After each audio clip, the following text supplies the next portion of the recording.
Hi, I'm Kyle Jenks and I'm a breathwork instructor, and today I'm going to be taking you through how to take a baseline score, a maximal exhale test, and how to do this effectively so you can do it on a daily basis and improve your CO2 tolerance. So what we're going to do is we're going to start off with recording your pulse. So what you want to do is get a stopwatch ready, find where your pulse is. You can either find your pulse on the inside of your wrist, or you can find your pulse right up in the neck, push up, and you'll feel that pulse just right up in the neck. So whichever way you prefer, your wrist or your neck, your choice. So what you're going to do is put on a 30-second timer, and on the 30 seconds you're counting out how many times your pulse is going, and then you multiply that by 2, and that will give you your pulse rate. You then take a note of your pulse rate, write that down, and then you move in to the next part of the test, which is your baseline score.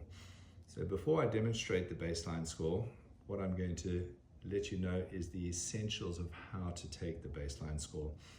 Now, essentially you're holding your breath for as long as you can, but what you want to do with this test is actually get in touch with the first time you feel the inkling of needing to breathe.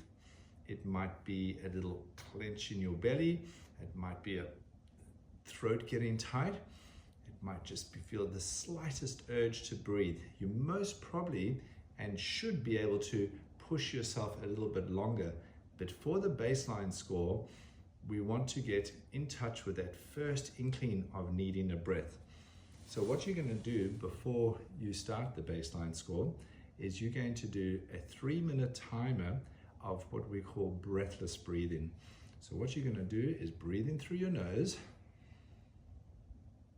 and breathe out through your nose really gently. In through your nose, out through your nose. So when you're breathing here, what you should feel that even if you put your finger underneath your nose, you can barely feel the air going up or out of your nose. And you're going to do this for 3 minutes just to get your nervous system nice and calm. Once you've done that for 3 minutes, you're going to take 3 deep breaths. 1, 2, and on the third one,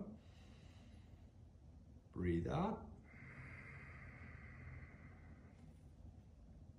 Timer.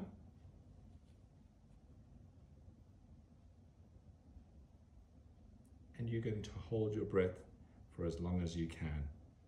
When you feel the first need or urge to breathe, you're going to have a look at your timer, and that simply is your baseline score.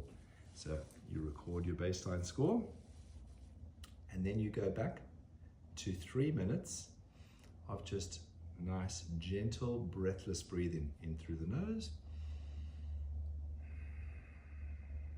gently out through the nose. Super soft, super gentle breathing. With this breathless breathing, what you want to try do is breathe in. Let's say you breathe in for 4 seconds.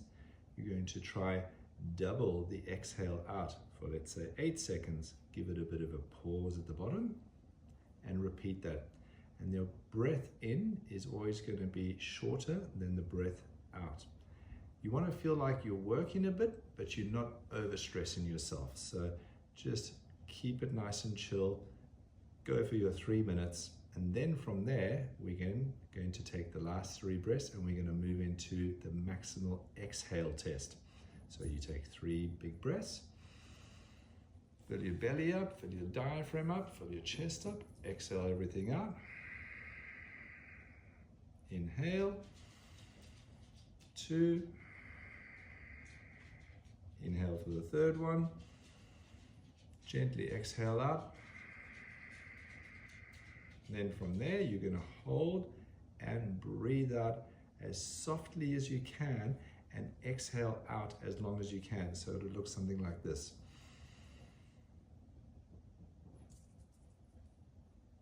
So first, exhaling really gently out your nose. Gently, gently, gently, gently out through the nose. When you've got nothing left to go out of your nose, you start breathing out through pursed lips. It's like letting the tire pressure out of the tire, just slowly opening the valve and letting the air come out as slow and as steadily as you possibly can.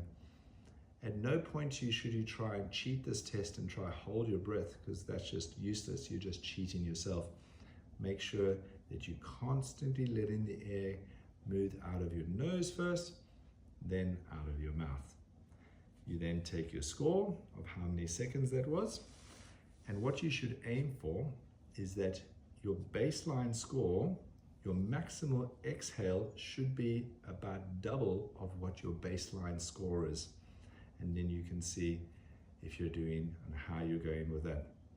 You're then going to take, again, a nice 3-minute break, and by just going into the breathless breathing, gentle in, gentle out, gentle in, gentle out. So for 3 minutes, nice soft breathing through your nose, in and out. Remember to always try extend the exhale a little bit longer than the inhale. Give it a bit of a pause at the bottom and return. So something like this.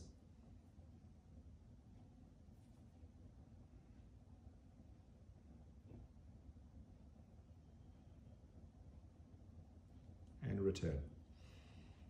From there, we're going to take another baseline score. This time, instead of just doing the baseline score, we're going to do a max breath hold score. So you're going to take 3 big breaths in. 1, 2, and on the 3rd one, you hold your breath. Timer on. And you're going to hold your breath. This time, you're going to bypass that urge to breathe. You're going to see if you can just relax your body, relax your mind, and hold your breath for your maximal hold. Try push this, resist the urge to breathe. Think about your favorite song. Think about something that is nice in your life. Think about the ones you love. Put your body in a really calm state. You want to override that psychological urge to, oh, I have to breathe because I don't have oxygen in my body. So push it, time yourself, and ideally your max breath hold should be significantly longer than your baseline hold. Once you've done that, you put in on a 3-minute timer again, doing your soft breathing for 3 minutes, calming your nervous system down. You then put your timer on again once the 3 minutes gone, and you take your pulse. So remember, 30 seconds, count how many times your pulse goes off, record that, double that, and that should give you your pulse at the end. So when you do this test, if you've been doing it correctly, your pulse should be lower than what it was when you initially tested. If that's what's happening, then you're doing this whole routine really well. Now, the best time to do this is the first thing you do is when you wake up in the morning, you want to get some sea salt, some good quality sea salt. Take a couple of pinches of that, put that in some lukewarm water. Drink your glass of water. Go find yourself a place that is quiet and serene, where you're not going to get disturbed, and you're going to run yourself through this routine. For ideal results and to really get full benefit from this, you want to be doing this 3 times a day. So you would do this at midday. Definitely don't do this test after eating, because after eating, it's very difficult. You'll get terrible results after eating. You always want to make sure you do it prior to eating. So if you're having lunch at midday, do it before lunch. And then in the evening, you want to do it in the evening, either before dinner or at least 2 to 3 hours after eating dinner. And that's how we're going to do the CO2 tolerance through the body and getting the body to become CO2 efficient. This is wonderful because all the benefits of being able to tolerate CO2 in your body is the difference between stressing and not stressing. So you're basically teaching your nervous system to not go into that fright response, and you're teaching your body to have a tolerance for stress. This is a very, very powerful tool to get very good at through your breath work. Enjoy.